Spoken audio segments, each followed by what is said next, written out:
Si crees que las historias de fe y coraje todavía pueden transformar vidas, quédate conmigo hasta el final y comenta desde dónde estás viendo. En las venas polvorientas de un barrio olvidado por Dios y por el gobierno, en las afueras de una gran ciudad mexicana, la vida de Miguel, a sus 16 años, pesaba como la de un hombre de 50. El sol castigaba el techo de zinc de su casa, transformando la pequeña habitación en un invernadero de preocupaciones. Se miraba sus propias manos, encallecidas por trabajos que nunca duraban lo suficiente, y sentía el peso aplastante de ser el único pilar de su familia.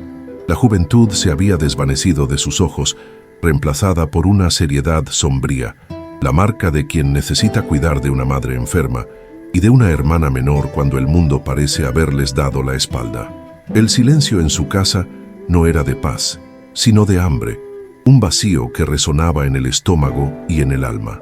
En el rincón más oscuro de la habitación, su madre, Elena, respiraba con dificultad, un soplo frágil de vida en un cuerpo que se rendía a una fiebre persistente. Cada gemido suyo era como una aguja en el corazón de Miguel, un recordatorio cruel de su impotencia. Al lado de la cama improvisada, frascos de medicinas vacíos formaban un pequeño cementerio de esperanzas frustradas. Le cambiaba el paño húmedo en la frente, susurrando promesas de que todo estaría bien, palabras que sonaban huecas incluso para sí mismo. En los ojos de ella, sin embargo, él veía una confianza inquebrantable, una fe en su niño que lo avergonzaba y lo fortalecía en la misma medida. Él era su héroe, pero se sentía el mayor de los fracasados, incapaz de aliviar su dolor o garantizar su próxima comida. Su hermana menor, Sofía, de apenas 6 años, era una paradoja de alegría y necesidad. Sentada en el suelo de tierra apisonada, dibujaba mundos imaginarios con el dedo, ajena al peso de la realidad que los aplastaba. Su inocencia era, para Miguel, la más bella y dolorosa de las visiones. Cuando sus ojos grandes y oscuros se volvieron hacia él, la pregunta llegó como un susurro que derribó lo que quedaba de su compostura. Miguel, tengo hambre. No había reproche en su voz, solo la verdad simple y devastadora de una niña. La frase, sin embargo, lo golpeó con la fuerza de una traición, la confirmación de que estaba fallando en su deber más sagrado, proteger y proveer para aquella pequeña vida que dependía enteramente de él.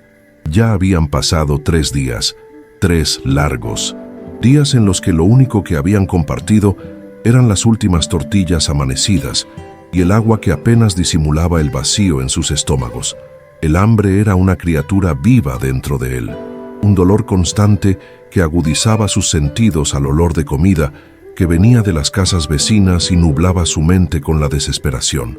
El orgullo, aquella herencia austera de su difunto padre, se había convertido en un lujo insostenible. La lección de nunca pedir, de siempre arreglárselas con el propio sudor, se deshacía ante la imagen de su madre consumiéndose y de su hermana hambrienta. Sabía, con una claridad terrible, que necesitaba hacer algo, cualquier cosa, aunque eso significara tragarse cada gramo de su dignidad. Fue esa urgencia la que lo empujó fuera de casa, hacia el sol abrasador de la tarde. Y fue entonces cuando un aroma poderoso cortó el aire, superponiéndose al olor a polvo y miseria. Era el perfume glorioso de pollo asado, de piel crujiente y especias que hacían que su boca se llenara de agua. El olor era una fuerza magnética, un canto de sirena que lo guió por callejones tortuosos hasta su fuente, la pollería El Gallo de Oro. La fachada era vibrante. El letrero con un gallo dorado parecía gritar abundancia. Para Miguel, aquel lugar era un portal a otro universo, un universo donde el hambre no era la ley. Se detuvo al otro lado de la calle, el corazón latiendo desacompasado entre el deseo y la vergüenza. Allí dentro, en el centro de aquel universo de abundancia, reinaba Ricardo, un hombre de mediana edad, con el rostro surcado por líneas de amargura y los hombros encorvados por el peso de una desconfianza crónica. Se movía detrás del mostrador con una precisión militar, sus ojos de halcón fiscalizando cada movimiento de sus empleados, cada billete de dinero intercambiado. Su voz era áspera, el tono de quien hace mucho tiempo decidió que la amabilidad era una debilidad para ser explotada. Construyó aquel negocio a partir de la nada, y cada pollo vendido, cada peso ganado era un ladrillo en el muro que había erigido alrededor de su corazón. Para Ricardo, el mundo se resumía a una transacción. Tú pagas, tú comes. No había espacio para historias tristes. La filosofía de Ricardo no era fruto del azar, sino de una larga y dolorosa colección de decepciones. Veía en cada rostro necesitado la sombra de un aprovechado, un parásito listo para chupar su energía y su dinero. Años atrás, había sido un hombre diferente, quizás incluso soñador, pero la vida, o las personas que pasaron por ella, le enseñaron a esperar siempre lo peor. Una herida antigua, profunda y nunca cicatrizada, envenenaba su percepción de la humanidad. Por eso, se protegía con una armadura de cinismo, tratando a todos con la misma indiferencia ríspida, asegurándose de que nadie jamás se acercara lo suficiente para herirlo de nuevo. La caridad, en su diccionario, era sinónimo de estupidez. El contraste entre los dos mundos, separados por un simple cristal, era vertiginoso. Adentro, el sonido de cubiertos, risas y conversaciones animadas creaba una sinfonía de normalidad y satisfacción. Familias elegían sus piezas de pollo, niños se manchaban con papas fritas. La vida seguía su curso abundante y predecible. Afuera, Miguel era una estatua de necesidad, invisible para la fiesta de la que no formaba parte. El vidrio de la ventana reflejaba su rostro delgado y sus ojos asustados, la imagen de un fantasma rondando un banquete. Aquella barrera transparente era tan infranqueable como el abismo social que lo separaba de aquella realidad donde el hambre era solo un apetito a ser saciado y no una sentencia. Un torbellino de emociones guerreaba dentro de Miguel. La vergüenza le ordenaba huir, esconderse en la dignidad de su miseria. Pero la imagen de Sofía y de su madre se proyectó en su mente con una fuerza abrumadora. El amor por ellas era lo único más fuerte que su miedo. Respiró hondo, el aire caliente quemando sus pulmones, y dio el primer paso. Cada metro hasta la puerta de la pollería El Gallo de Oro fue una batalla ganada contra su propio orgullo. Cuando su mano tocó el picaporte frío, ya no era un niño asustado, sino un soldado marchando al campo de batalla por su familia. La campana de la puerta sonó, un anuncio tímido de su llegada, y todos los ojos se volvieron hacia él. El desafío había comenzado. El bullicio del restaurante golpeó a Miguel como una ola. El sonido de platos chocando, conversaciones altas y el crepitar constante del pollo en los asadores giratorios crearon una cacofonía que lo mareó. El olor, que antes era una promesa de salvación, ahora era sofocante, casi nauseabundo en su intensidad. Sintió decenas de miradas sobre sí, miradas curiosas, irritadas, indiferentes. Con su ropa sencilla y gastada, con el polvo del barrio aún en sus zapatos, era una mancha en el paisaje vibrante del local. Cada paso hacia el mostrador parecía llevar una eternidad, como si estuviera caminando contra una corriente de desaprobación. La vergüenza era un manto pesado que intentaba a cada paso sacudir de sus hombros. Mantuvo la cabeza baja, fijando la mirada en las baldosas gastadas del suelo, mientras se acercaba al centro de poder de aquel lugar, el mostrador donde estaba Ricardo. Podía sentir la mirada del hombre sobre sí, afilada y penetrante, una mirada que parecía desnudar su alma y juzgar cada uno de sus miedos. En su mente ensayaba las palabras, la explicación simple y honesta que lo había llevado hasta allí. No era un ladrón, no era un perezoso, era solo un hermano y un hijo tratando de mantener a su familia con vida. Esa verdad era su única arma, su único escudo contra el desprecio que sabía que estaba por venir. El calor de las parrillas le quemaba el rostro, pero era el frío en su estómago lo que más lo asustaba. Finalmente, estaba frente al hombre. Ricardo era aún más intimidante de cerca.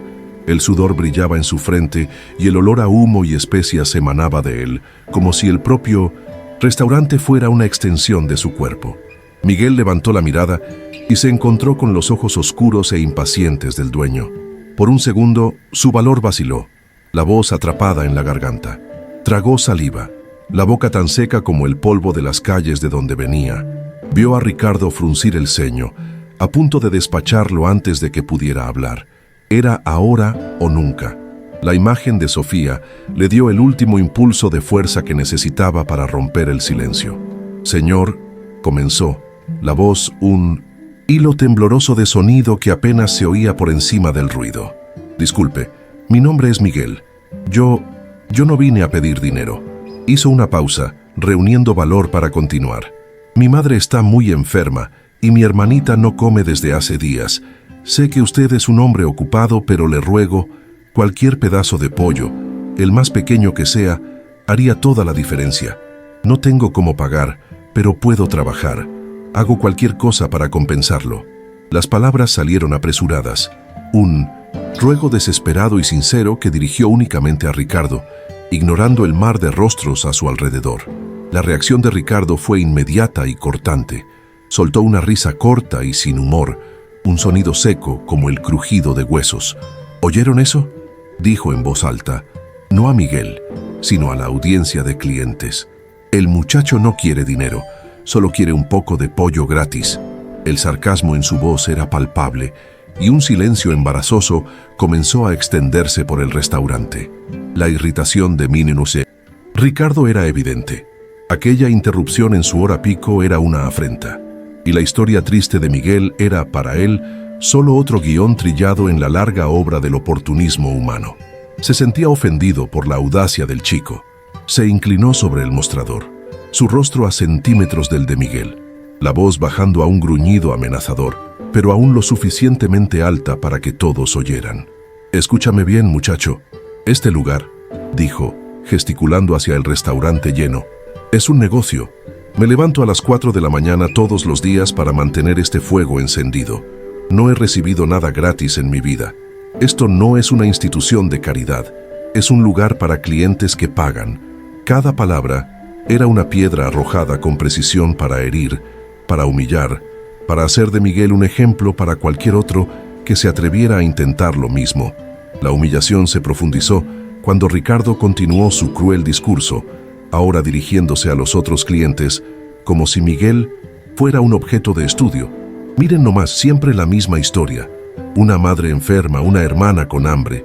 ¿Por qué no se consiguen un trabajo en lugar de venir a molestar a quienes están trabajando de verdad? La ciudad está llena de trabajo para quien tiene disposición, pero es más fácil pedir, ¿no es así? Es más fácil extender la mano y esperar que el mundo resuelva sus problemas». Hablaba con la convicción de un hombre que se negaba a ver la humanidad detrás de la desesperación, viendo solo el patrón de pereza y aprovechamiento que él mismo había creado en su mente amarga. Miguel sintió el calor subir a su rostro, una quemadura de pura vergüenza. Podía sentir las miradas de los clientes clavadas en él. Algunos desviaban la vista, claramente incómodos con la crueldad de la escena. Otros, sin embargo, parecían estar de acuerdo con Ricardo, sus rostros mostrando una mezcla de desdén y superioridad. Se sintió desnudo, expuesto, su pobreza y su dolor transformados en un espectáculo público. Era invisible como persona, pero su necesidad era el centro de atención. El deseo de correr, de huir de aquel lugar y no volver nunca más, era casi insoportable. Su cuerpo entero temblaba y las lágrimas ardían en sus ojos, pero se negaba a dejarlas caer. Pensó en su madre, en su rostro pálido y confiado. Pensó en Sofía, en su pregunta inocente. La imagen de ellas era el ancla que lo mantenía firme en medio de aquella tormenta de humillación. Salir con las manos vacías no era una opción. Salir derrotado significaba que ellas seguirían con hambre. El orgullo ya estaba herido, destrozado en el suelo de aquel restaurante. ¿Qué más tenía que perder? Fue en ese momento de profunda degradación que algo cambió dentro de él. La vergüenza dio paso a una terquedad fría, una determinación forjada en la desesperación. Él no era lo que aquel hombre decía que era. Ricardo, satisfecho con su actuación, despachó a Miguel con un gesto de mano desdeñoso y se dio la vuelta para atender a un cliente que esperaba impacientemente. Para él el asunto estaba zanjado. El insecto había sido aplastado y barrido a un lado. Ya estaba calculando el valor del próximo pedido. El muchacho hambriento ya olvidado, relegado al montón de molestias diarias que tenía que soportar. La normalidad del restaurante comenzó a regresar. el zumbido de las conversaciones reanudándose lentamente, como si la escena humillante hubiera sido solo una breve interrupción en el programa. Pero Miguel todavía estaba allí, parado en el mismo lugar, su negativa a moverse siendo su primer acto de rebeldía silenciosa. Cuando el silencio parecía haber sellado su derrota, Miguel respiró hondo y habló de nuevo.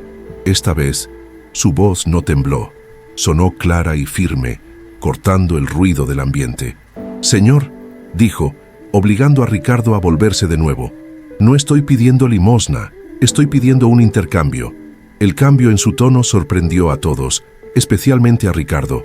El muchacho ya no suplicaba, estaba proponiendo. La postura de Miguel había cambiado. Se irguió, los hombros rectos, la mirada fija y desafiante. Ya no era una víctima, era un trabajador potencial, ofreciendo su único capital, su fuerza y su voluntad. «Puedo lavar cada uno de esos platos», continuó Miguel, señalando la pila sucia que se acumulaba en la cocina. «Puedo fregar este suelo hasta que usted pueda ver su reflejo en él. Puedo cargar cajas, limpiar los baños, sacar la basura, lo que sea necesario. No le tengo miedo al trabajo pesado. Usted me da comida para mi familia y yo le doy mi trabajo, un pago justo». La propuesta era tan directa, tan llena de una dignidad inesperada, que el aire en el restaurante se volvió eléctrico. Ya no era una petición de caridad, sino una oferta de servicio, una transacción comercial que colocaba a Miguel en un plano completamente diferente. El restaurante, que antes murmuraba, ahora estaba en silencio absoluto. Todos los ojos estaban fijos en el intercambio entre el dueño, amargado, y el joven desafiante. La dinámica de poder se había invertido de forma sutil, pero poderosa. Miguel se había negado a aceptar el papel de mendigo que Ricardo le había atribuido. Al ofrecer trabajo, reclamó su honor, su albedrío, su humanidad.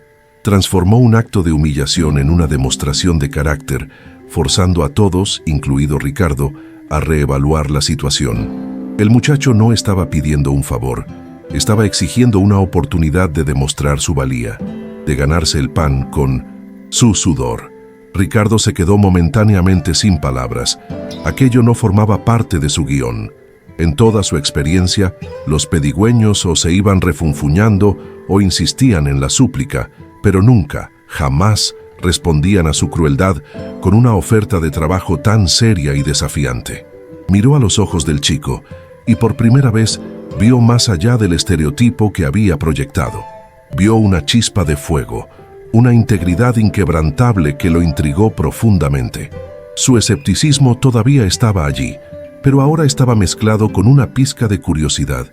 ¿Quién era aquel muchacho que se negaba a ser quebrado? Una idea perversa y desafiante comenzó a formarse en la mente de Ricardo. Pondría a prueba a ese chico, lo llevaría a su límite, le daría una noche de trabajo tan infernal que se rendiría y demostraría que su teoría era correcta, que en el fondo todos eran débiles y aprovechados. Sería una lección, tanto para el chico como para los clientes que ahora lo observaban con una nueva admiración. Sonrió una sonrisa fina y cruel. «Está bien, muchacho. ¿Quieres trabajar? Entonces vas a trabajar». Su aceptación no fue un acto de bondad, sino el inicio de un nuevo tipo de batalla, una prueba de resistencia. Señaló la cocina del fondo. Un infierno de calor, vapor y suciedad. ¿Ves esa pila de platos? La quiero limpia. Y el suelo, y los mostradores, y la basura. Quiero este lugar brillando como si fuera nuevo. Si terminas, y si considero que el trabajo está lo suficientemente bien, hecho, la comida es tuya. La propuesta era claramente desproporcionada.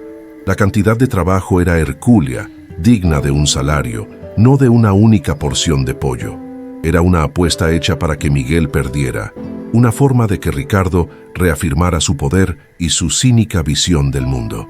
Con un gesto brusco, Ricardo tomó un muslo y contramuslo de pollo, las piezas más simples, y las envolvió en un papel de estraza. Le extendió el paquete a Miguel. «Toma, come primero. Vas a necesitar fuerzas». La orden era en realidad una prueba.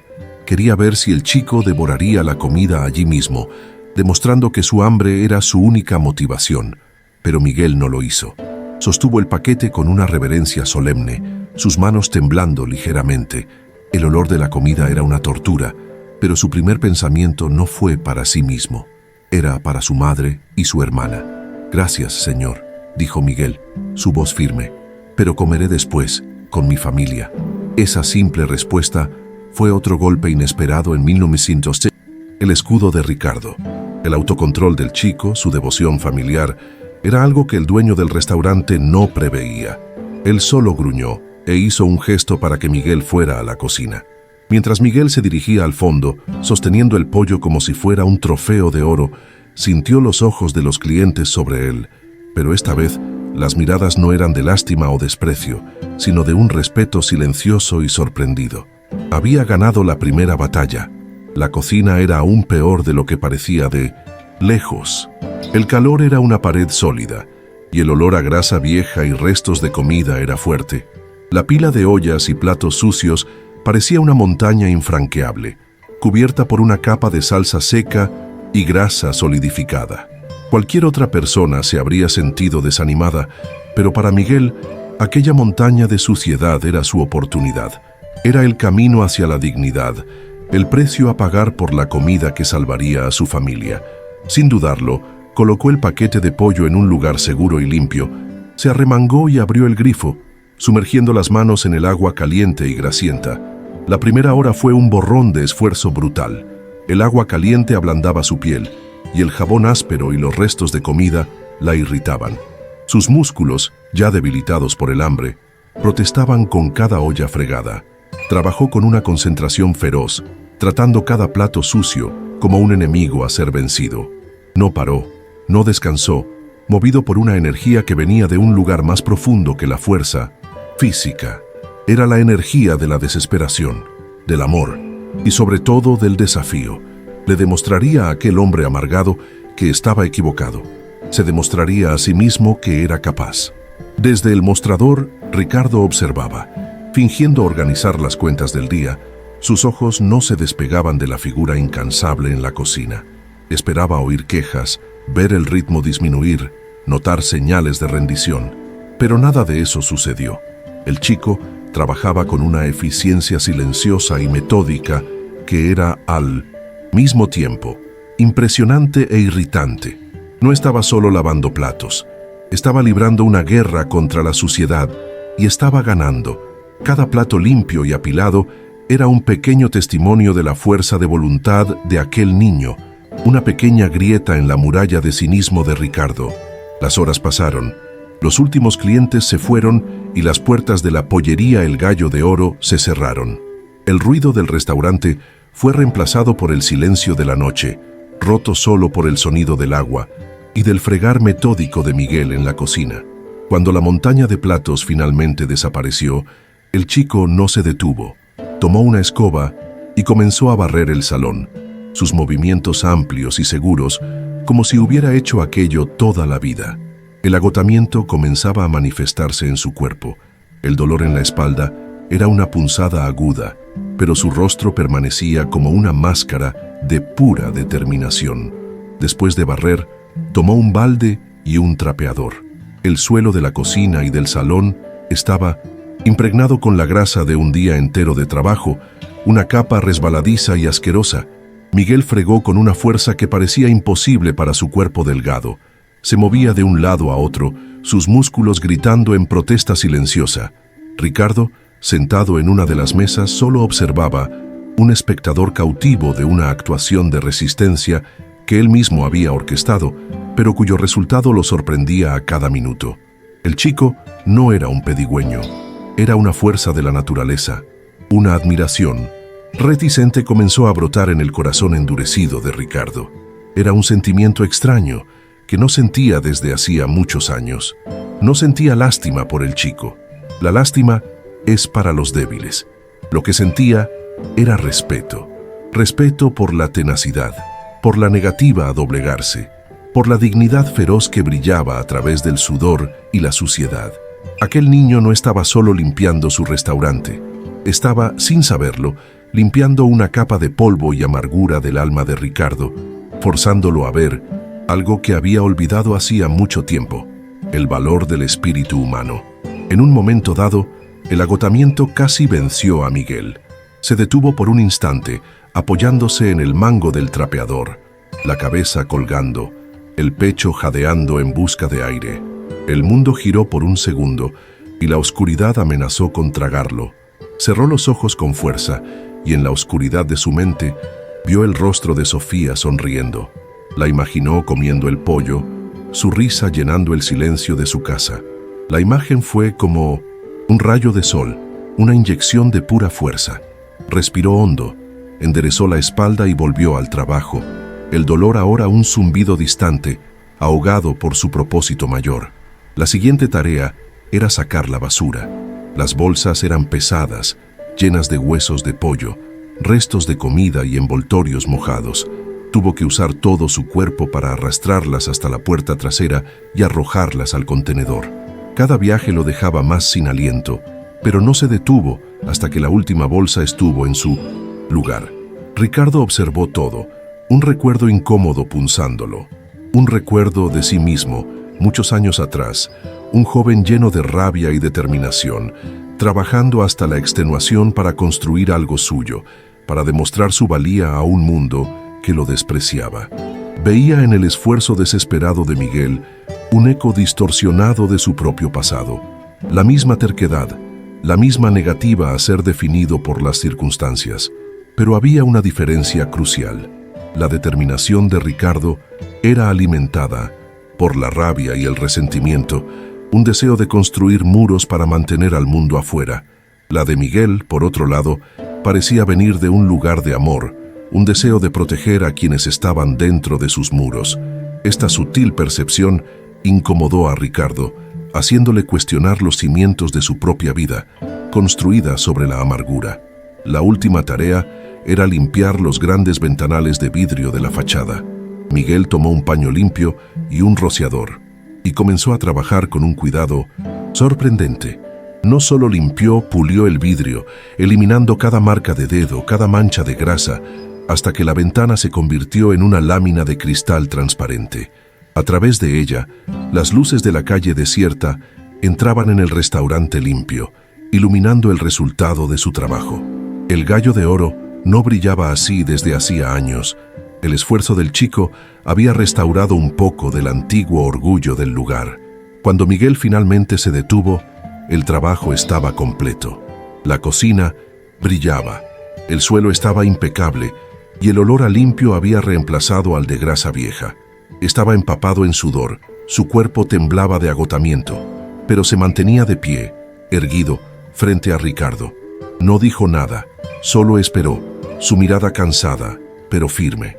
Había cumplido su parte del trato. Se había enfrentado al desafío y había vencido.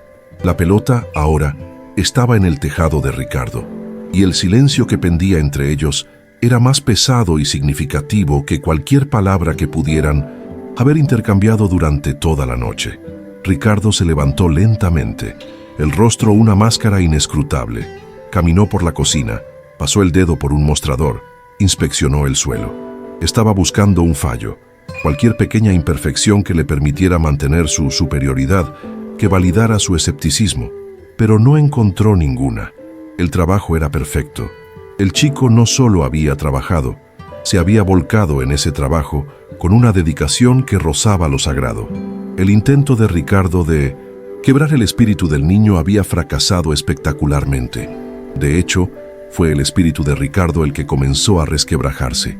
Pero lo que aquel hombre amargado vería a continuación cambiaría no solo su noche, sino todo lo que creía sobre su propia vida. El último vestigio de suciedad había sido conquistado. Miguel pasaba un paño húmedo por la pata de una de las mesas, un acto final de esmero que su cuerpo, operando al límite del agotamiento, ejecutaba casi por instinto. Cada músculo le dolía, y una neblina de cansancio enturbiaba su visión. Al agacharse para alcanzar un rincón más difícil, sintió un chasquido súbito y frío en su pecho. El fino cordón de cuero que sujetaba su medallón, ya reseco y debilitado por años de uso continuo, finalmente cedió a la tensión. No se dio cuenta de inmediato, concentrado en terminar la tarea y finalmente poder llevar la comida a su familia. El pequeño objeto de metal cayó silenciosamente, rodando por un instante antes de detenerse en medio del suelo recién limpio. El sonido fue mínimo, un clic metálico casi imperceptible, pero en el silencio absoluto del restaurante vacío resonó como una campana. El ruido agudo cortó la quietud y llamó la atención de Ricardo, que hasta entonces observaba al chico de lejos, perdido en sus propios pensamientos conflictivos. Sus ojos, acostumbrados a buscar cualquier cosa fuera de lugar, se fijaron inmediatamente en el pequeño punto plateado que brillaba bajo la luz tenue de la bombilla de Mindos. Servicio. Aquel brillo solitario en el suelo inmaculado era una anomalía, una nota disonante en la sinfonía de limpieza y orden que el chico había creado. Y Ricardo se sintió compelido a investigar. Se acercó con pasos lentos, la curiosidad superponiéndose a su postura rígida de patrón. Miguel, al percibir el movimiento, se irguió y vio lo que el hombre miraba. Antes de que pudiera reaccionar, Ricardo ya se estaba agachando, sus rodillas crujiendo con el esfuerzo, y recogió el pequeño objeto. Lo giró en la palma de su mano, esperando encontrar un simple centavo o un trozo de basura metálica.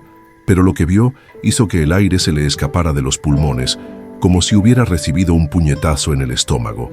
El mundo a su alrededor pareció ralentizarse, el zumbido en sus oídos ahogando todos los demás sonidos. No estaba sosteniendo un objeto cualquiera, estaba sosteniendo un fantasma. En su mano encallecida reposaba un medallón de plata gastada de San Judas Tadeo, el santo de las causas imposibles. No era solo un medallón cualquiera, era el medallón. Reconoció cada detalle con una claridad que lo aterrorizó. El pequeño rasguño cerca del borde, la forma en que el rostro del santo se había suavizado por el tiempo, la inscripción casi borrada en el reverso. Sus dedos, que antes eran firmes, comenzaron a temblar incontrolablemente. Aquel objeto no era solo familiar, era una parte de su propia carne, un pedazo de su pasado que creía haber enterrado para siempre bajo capas de rabia y arrepentimiento. La memoria lo asaltó con la violencia de una avalancha. Se vio 20 años más joven, de pie en esta misma cocina, discutiendo con su hijo adolescente, un chico de 17 años con ojos llenos del mismo fuego desafiante que había visto en Miguel. Era la pelea final, la más terrible de todas. Antes de que la rabia explotara, sin embargo, recordó haber colocado aquel exacto medallón en el cuello de su hijo, un regalo de su propio padre, para que nunca pierdas la fe, incluso cuando todo parezca perdido, le había dicho. Horas después, tras palabras crueles que jamás podrían ser retiradas, su hijo se fue para no volver nunca más, llevándose consigo el medallón y un pedazo del alma de Ricardo. El shock fue tan intenso que lo dejó paralizado. Una parte de su mente gritaba que era imposible, una coincidencia cruel del destino. Miles de medallones como aquel debían existir en México. Pero su corazón, ese órgano traidor que había intentado silenciar durante 2 décadas, sabía la verdad. Aquel rasguño específico, él mismo lo había hecho accidentalmente con un cuchillo de cocina. Nadie podría replicar aquello. Levantó la mirada lentamente, del metal en su mano, al rostro sudoroso y cansado del chico frente a él. Las similitudes que antes eran invisibles ahora lo abofeteaban. La forma de la barbilla, la terquedad en los ojos, la postura orgullosa. ¿De dónde? Comenzó, pero su voz falló. Carraspeó intentando controlar el temblor que amenazaba con derrumbarlo. «Muchacho, ¿de dónde sacaste esto?», preguntó la voz, ahora un susurro ronco y frágil, despojada de toda su autoridad anterior. Extendió la mano temblorosa, mostrando el medallón a Miguel. Ya no era una acusación, sino una súplica. Sus ojos, antes duros y cínicos, estaban ahora desorbitados, vulnerables, llenos de un miedo y una esperanza tan intensos que eran casi insoportables de ver. El rey amargado de El Gallo de Oro se había convertido en un hombre frágil, al borde de un precipicio, emocional. Miguel frunció el ceño, confundido por la repentina transformación del hombre. Miró la mano de Ricardo y sintió un pánico momentáneo al reconocer su medallón. «Es mío, señor», respondió, la voz aún respetuosa. «Se cayó de mi cuello. El cordón debe haberse roto. Extendió la mano para recuperarlo, pero Ricardo no se lo devolvió. Me lo dio mi padre. Fue lo único que me dejó cuando murió. Decía que era para protegerme, para darme suerte en los momentos difíciles. Nunca me lo quito. La explicación era simple, directa, y para Ricardo cada palabra era un clavo siendo martillado en su corazón. La mención del padre hizo que el corazón de Ricardo se disparara. «Tu padre», repitió, la voz entrecortada. «Háblame de tu padre. ¿Cuál era su nombre?» La necesidad de saber era una agonía, una tortura. Necesitaba oír, necesitaba la confirmación que destruiría y reconstruiría su mundo en el mismo instante. Todo su universo se había reducido a aquel momento, a la respuesta de aquel chico al que había tratado con tanto desprecio. La ironía de la situación era abrumadora. El hombre que se enorgullecía de su desconfianza ahora se aferraba desesperadamente a la palabra de un extraño, rezando para que fuera la verdad. Miguel dudó por un momento, extrañado por el repentino interés de aquel hombre rudo en su vida personal. Pero había algo en la expresión de Ricardo, un dolor tan crudo y expuesto que lo impulsó a responder. Su nombre era Mateo, dijo suavemente. Era un buen hombre, trabajador. Murió hace algunos años de una enfermedad. Siempre decía que extrañaba al padre que nunca conoció. Mi abuelo. Contaba que mi abuelo era un hombre orgulloso, terco, y que tenía un restaurante, una pollería, exactamente como esta.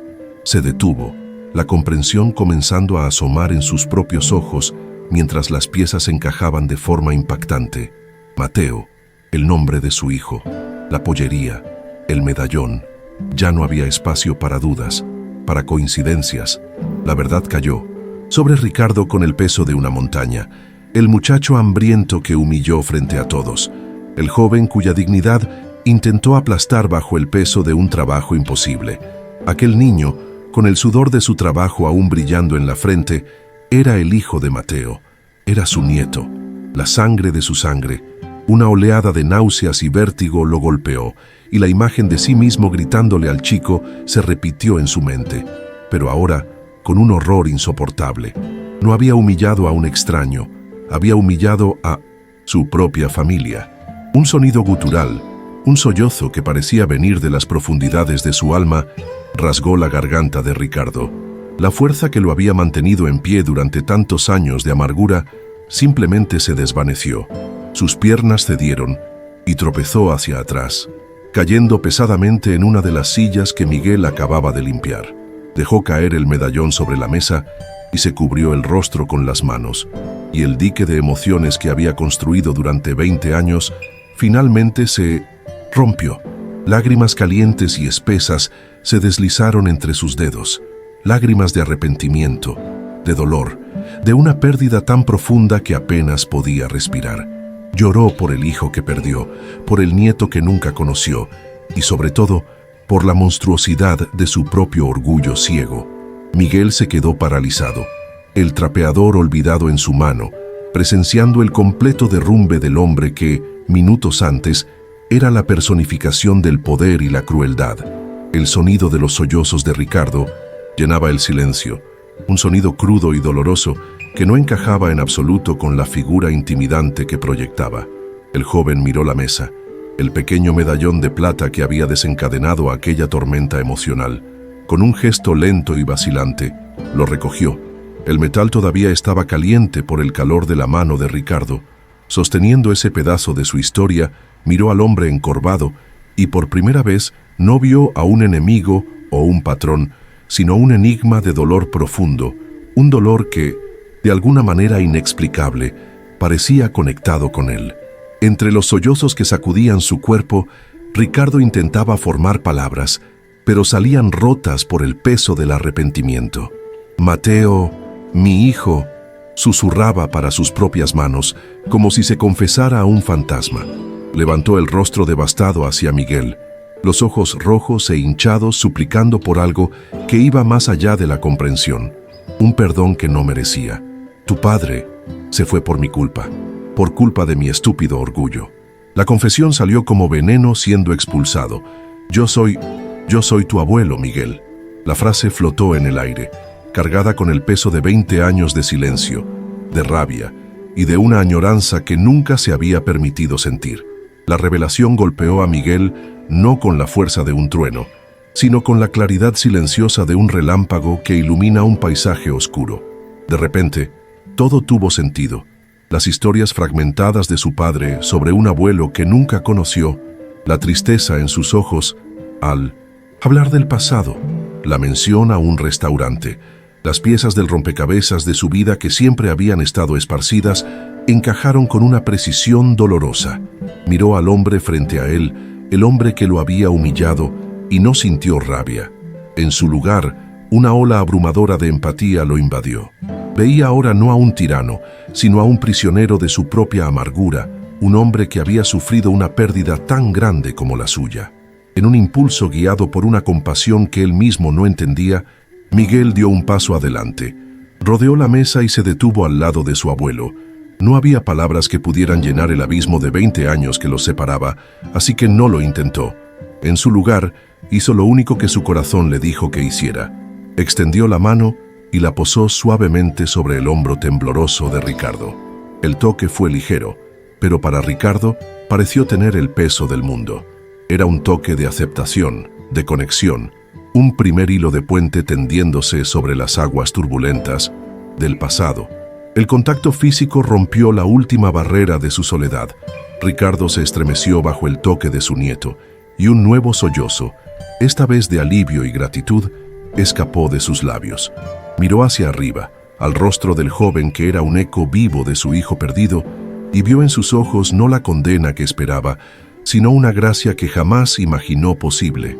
En un movimiento rápido y desesperado, se levantó y atrajo a Miguel hacia un abrazo torpe y fuerte. Lo apretó como si temiera que el chico fuera a desaparecer, como desapareció su hijo. «Perdóname», susurró en el cabello de Miguel, la palabra ahogada por las lágrimas. «Nieto mío, perdóname, por todo». En ese abrazo, 2 décadas de distancia y dolor comenzaron a disolverse. La transformación de Ricardo fue instantánea y total.